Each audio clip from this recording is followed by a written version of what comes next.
let's talk about the Harley. I apologize, it's probably going to go up a little bit later. I messed up with the audio, so I couldn't edit it. It's a lot of headache, but we're here, got to re-record it. So we're talking about the Harley today because this is probably one of, if not the biggest drop of lore in all of One Piece. And the Harley has a lot of stuff talking about different worlds, different characters, who all is involved, a lot of stuff with the sun god, Emu, just a lot of stuff that we got to look at. Typically, I do a breakdown for each One Piece chapter, and that's still going to be uploaded probably tomorrow, but I wanted to separate the Harley because, well, a few things. One, it's so complex and there's just so many thoughts that I decided it would make more sense to make a separate video about it. And then number two, I didn't want to necessarily include all of that information into the breakdown because it would essentially be me regurgitating the same thing. Now, before I get into my personal breakdown about this, I do want to reiterate what the giant said, how the Harley, it is ancient and there are many different interpretations of it. So there are going to be some things that I say or that I find that may or may not be correct, and they'll probably be a little bit different to what different people within the community are saying, as well as there are some things that are technically like finite and correct. For example, Sun God Nika, we know who that is supposed to be, but to determine what is actually correct, we're going to have to wait till whenever Oda decides to reveal the Harley to us, or at least the information that is in both the mural as well as the text as well. And so I decided that I'm going to be using the Viz translation. I do want to mention Viz's translations sometimes be a little bit, and the reason why I say that is because they don't, well, when it comes to Japanese text, a lot of different things sometimes have 2 or 3 different meanings. And so I feel like Viz's translations sometimes don't necessarily properly portray what Oda is trying to get across to the reader. But it is the official translation, so that's why I decided to use this. And how this is going to work, we're going to read what each of the worlds mean, and we're going to break them down. And then at the end of the video, I'm going to look at the mural,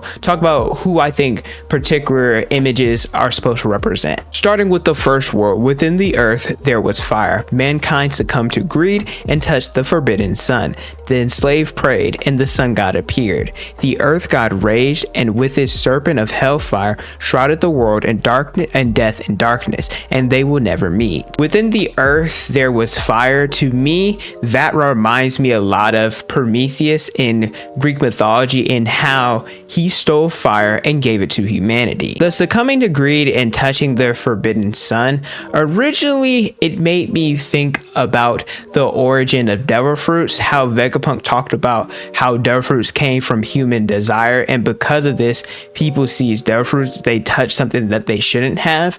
But then, and I don't want to get too into it because that goes in a second one, I think that one talks a little bit more about devil fruits. It made me think that maybe they are talking about how humans touch the forbidden flame, and more specifically the eternal flame. Circling back to chapter 1114, how Vegapunk's desire to push the world forward and dreamt of the source of endless energy, he created the mother flame. We know that this type of technology existed long ago within the ancient kingdom, and we know that they're at war with Emu, so I wonder if that could be what they're referring to regarding touching the forbidden sun. This could also be a reference in the Bible or Christianity, how Adam and Eve touched or ate the fruit from the tree of knowledge. The enslaved prayed and Nika appears. It makes sense from Kuma's flashback, how Nika, and also you could also use what Who's Who said, how Nika is supposed to be the warrior of liberation. It also confirms that before Kuma and before a lot of the characters that we know, that there was an era of slavery based off of what the Tatata stated back in chapter 726. And the earth god that raged, I think that is definitely Emu, and the serpent of hellfire is how the first world was destroyed and how the red line was formed. And this is because they wanted to separate the different people, because when individuals are united, that's when they're strong. So they wanted to get rid of that unity so that they can be able to easily control the people. The second world, within the void there was breath. The forest god tamed demons, and the sun spread the fires of war. Those of the half moon dreamed, those of the moon dreamed. Man killed the sun and became god, and the sea god stormed, and they will never meet. I wonder if the first sentence is referring to humanity rebuilding after the first war. I wonder if the forest god taming the demons is that has something to do with the Gorosei. Maybe their powers, and we've been speculating that they have the origin or the original way of devil fruits or how they should be, so they have something that supersedes a devil fruit. Because different instances when the Gorosei showcased their powers, they were invincible, as well as how they were able to, at least I believe it was Warkari, whenever he tried to jump after I think it was either Emmett or Luffy, he didn't even show any fear of potentially falling into the sea. The sun spreading fire, that makes me believe that maybe they're talking about how the sun god gathered different allies with the ancient kingdom, giants, fishmen, minks,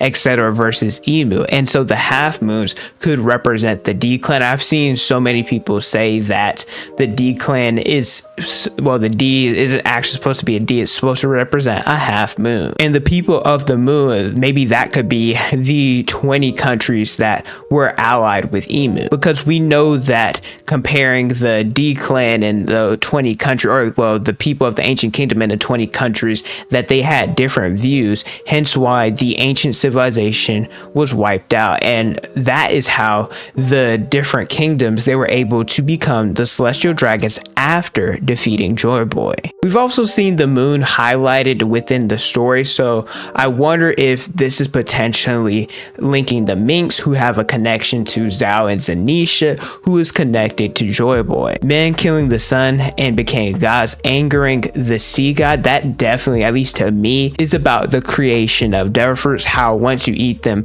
you lose the ability to swim. As I mentioned earlier, maybe this is how the Gorosei have special fruits that supersede devil fruits. But then I also thought about the rising of the sea level, because Vegapunk mentioned that this isn't the first time that the world was destroyed and the sea levels ended up rising, and I wonder, I think Vegapunk said something along the lines of don't blame whoever this is, because maybe they have a reason. And so I wonder if Emu actually wasn't the person that flooded the world back then, and it was somebody else trying to stop Emu. And so the different gods that are represented, the sun god is obviously Nika, the earth god is Emu, the forest god, I wonder if that has something to do with devil fruits, and then the sea god is the sea. The third world, within the chaos there was emptiness. The inconvenient remnants recall the promised day and hear the voice of the half moon. The sun god dances and laughs, guiding the world to its end. The sun returns and brings a new morning, and they will surely meet. I think that the void is talking about when Joy Boy went missing and the people are waiting his return. The half moon once again represents the D clan, and there are those that remember the promised day and that Emu is going to be defeated. Maybe those people were Emmett, Zunisha, and anybody else that was alive during the void century. Sun god Nika, he is going to return, and he is going to bring the world into the dawn, destroying the red line, and he will, I think, bring the original Mother Flame back, returning Earth's technology to how it originally was. And maybe this is also why Roger laughed, because he believed that the sun god would arise again, meaning that he was too early, and so he laughed it off because he wasn't going to be able to experience any of this. I also want to bring up Toki because she was from the Void Century, and I wonder if she was the individual that drew the mural. She also had a statement saying that you are the moon, unaware of the dawn. I wonder what that connects to and if it's within the third world. And so, as I mentioned, I do want to look at the mural and talk about just what different things represent. We're going to start from the right to left because that's how the Harley was written. First, there is this, what looks like is a snake or a dragon. You see he has the X's. It immediately makes me think of the marks on Monkey D. Dragon's face. This could potentially represent the red line. I also at first was looking down and was confused on what this was. I thought that these were maybe the 19 kingdoms or the 20 kingdoms, and that they were worshiping this individual, but maybe, like as you can see right here, maybe these are representing slaves that are praying, and these are slaves that are being put to work, and so they're, you know, trying to obtain the sun or the blessing that was talked about a little bit in the first world, as well as, and I wondered where's Zanisha during all this. This kind of looks like an elephant its trunk. So maybe this is Zunisha. I'm not entirely sure. Maybe because you see that there's a king right here, Zunisha ended up betraying this Joy Boy, and that's why he's been walking all this time. This definitely is the Noah. I don't know why there's an angel here, but the Noah, and the reason why I'm saying that is because Noah's Ark, the story in the Bible, how they had animals lined up 2 by 2. So, you know, I think that Oda used this to represent that's what this is supposed to be. This right here is definitely the Arc Maxim, and I wonder if that is when Oda is going to bring back Enel, because I'm not gonna lie to you guys, I had no clue when Enel was coming back. I know he would eventually, because a lot of One Piece characters do, but I had no clue. And maybe during the final war, when all this is going to happen, Noah make his return. And I also say this is the Arc Maxim because it looks like lightning's here, as well as it's next to, oh, I can't bring it up more, but it's next to the moon. We know Enel went to the moon.